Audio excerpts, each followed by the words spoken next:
Las arañas son muy temidas por algunas personas, pero esta piñata te agradará, por lo que conozcamos a las Arácnid y atraigámosla a nuestro jardín. Estás en City Gamer, un canal de YouTube donde conocerás videojuegos y sus joyas, por lo que suscríbete para que no te pierdas estos grandes títulos. Comencemos con el video.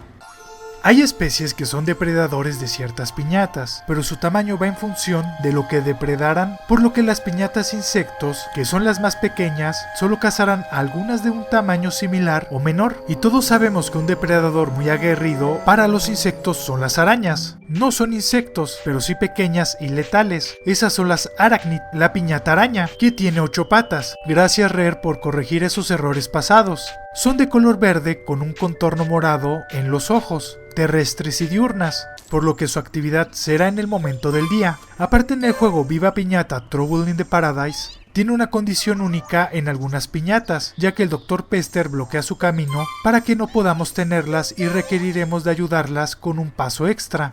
En ambos juegos sus requisitos son iguales, con excepción del paso extra, y para que aparezcan en las periferias de nuestro jardín, solo con llegar al nivel 6 de jardinería comenzarán a deambular. Pero en Trouble in the Paradise su salida estará bloqueada por un muro y no lo podrá hacer. Para liberarla solo requiere de pagarle a Willy 1000 monedas de chocolate para derribar el muro. Con esto ya aparecerá en el jardín.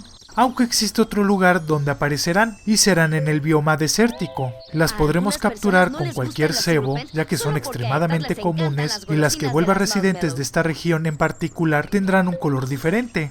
Ya que nos estén visitando, hay que incentivarlas a que entren al jardín. En ambos juegos es igual, y eso se logra al tener 4 Taffly o 4 Rhizan. Las más fáciles son las Taffly, y te evitarán problemas con sus requisitos de enamoramiento. Recuerda que tienes que tener 4 de una sola especie, no sirve mezclarlas. Para cumplir sus requisitos de residencia es muy sencillo, ya que debe de comer 2 Taffly o bien comer 2 Rhizan.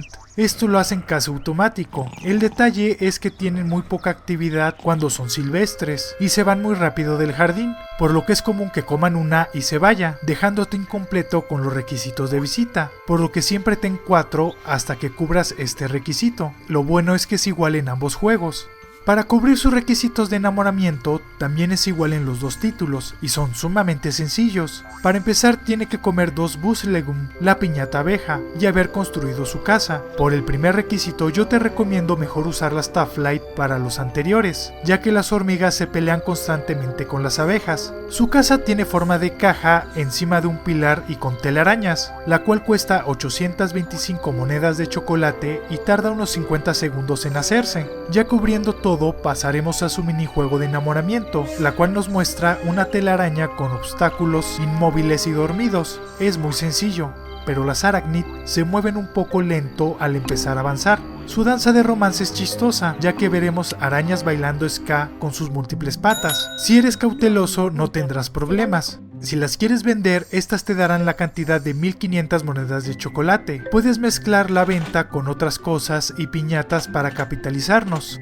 Como otras piñatas tendrán 3 colores que podemos obtener al permitir que coman ciertas cosas. El color azul se consigue al darles una flor de campanilla, por lo que siembra una para tener su flor y se la coma. La segunda les da un color rosa y lo conseguirás al proporcionarles una flor de loto. Solo recuerda que esta planta requiere ser plantada en la orilla de un lago. Y la tercera, que las volverá amarillas, se consigue al comer una lámpara de Jack. Para tenerla tienes que tunear una calabaza con Bart. Con esto tendrás arañitas de diferentes colores, genial para decorar tu jardín temático de Halloween.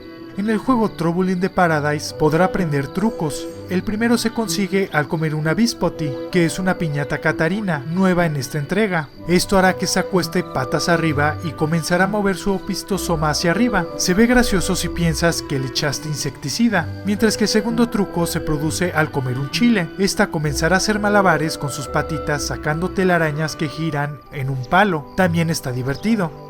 No nos aporta gran cosa más que su presencia, pero sirve para atraer y cumplir el requisito de algunas piñatas. Las Lacatoat, la piñata rana venenosa, las necesita para su romance. Asimismo, las Macaracún, la piñata mapache, las Protifamodes, domésticas, la piñata topo, las incentivará a entrar y debe de comer algunas para volverse residente. Además, no se lleva bien con la Red Hot, siendo rivales. Esto se puede deber a que las Taffly son su presa y de estas originan las moscas en llamas. Son muy bonitas y con ellas podrás hacer jardines temáticos. No son difíciles de tener y nos ayudarán con piñatas más avanzadas. Esas son las Arachnid y ya conoces todo sobre ellas. Si te gusta esta saga, aquí podrás ver nuestra reseña de Viva Piñata Clásico. En esta parte aparecerá nuestro último video publicado. Suscríbete para que conozcas más joyas en los videojuegos y pásate a mi canal City Animal, donde conocerás de animales. Nos vemos en un próximo video.